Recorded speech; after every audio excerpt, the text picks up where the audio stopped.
ആഭ്യന്തര വകുപ്പിനെതിരായ പി.വി. അൻവർ എം.എൽ.എയുടെ ആരോപണത്തിൽ മൗനം തുടർന്ന് സിപിഐഎം. പാർട്ടിക്ക് മുകളിൽ വളരാൻ ആരെയും അനുവദിക്കില്ലെന്ന് പറഞ്ഞ സംസ്ഥാന സെക്രട്ടറി പിന്നീട് പ്രതികരിച്ചിട്ടില്ല. ആഭ്യന്തര വകുപ്പിനെതിരെയും മുഖ്യമന്ത്രിയുടെ ഓഫീസിനെതിരെയും ആരോപണമുയർന്നിട്ടും നേതൃത്വം പ്രതികരിക്കാത്തത് ഇടത് കേന്ദ്രങ്ങളിൽ പോലും അമ്പരപ്പുണ്ടാക്കിയിട്ടുണ്ട്. മുഖ്യമന്ത്രി കൈകാര്യം ചെയ്യുന്ന ആഭ്യന്തര വകുപ്പിനും പൊളിറ്റിക്കൽ സെക്രട്ടറി പി ശശിക്കും എതിരെയാണ് പി.വി. അൻവറിന്റെ ആരോപണങ്ങളത്രയും. അച്ചടക്ക നടപടി നേരിട്ട് പ്രധാന പദവികൾ ഇല്ലാതിരുന്ന പി ശശിയെ എറണാകുളം സമ്മേളനത്തോടെയാണ് സംസ്ഥാന കമ്മിറ്റിയിൽ ഉൾപ്പെടുത്തിയത്.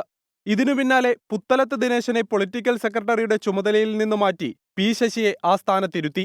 പൊളിറ്റിക്കൽ സെക്രട്ടറിമാരാണ് ആഭ്യന്തര വകുപ്പ് കൈകാര്യം ചെയ്യുന്നതെന്ന വസ്തുത സർക്കാരുകൾ അംഗീകരിക്കാറില്ല.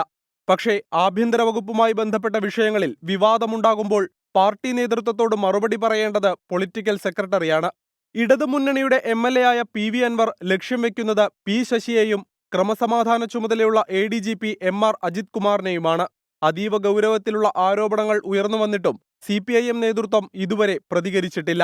അൻവറിന്റെ ആരോപണം ശ്രദ്ധയിൽപ്പെട്ടെങ്കിലും പാർട്ടി ചർച്ച ചെയ്തിട്ടില്ലെന്ന് പറഞ്ഞ് ഒഴിവാക്കുകയായിരുന്നു സംസ്ഥാന സെക്രട്ടറി എം.വി. ഗോവിന്ദൻ. മുഖ്യമന്ത്രി പിണറായി വിജയനും പ്രതികരണത്തിന് തയ്യാറായിട്ടില്ല. ആഭ്യന്തര വകുപ്പിനെ ആകെ പ്രതിസന്ധിയിലാക്കുന്ന ആരോപണങ്ങൾ ഉന്നയിച്ച പി.വി. അൻവറിനെ വിലക്കാൻ സിപിഐഎം നേതൃത്വവും മുഖ്യമന്ത്രിയും ഇതുവരെ തയ്യാറായിട്ടില്ല എന്നതും രാഷ്ട്രീയ കൗതുകം. 24 തിരുവനന്തപുരം.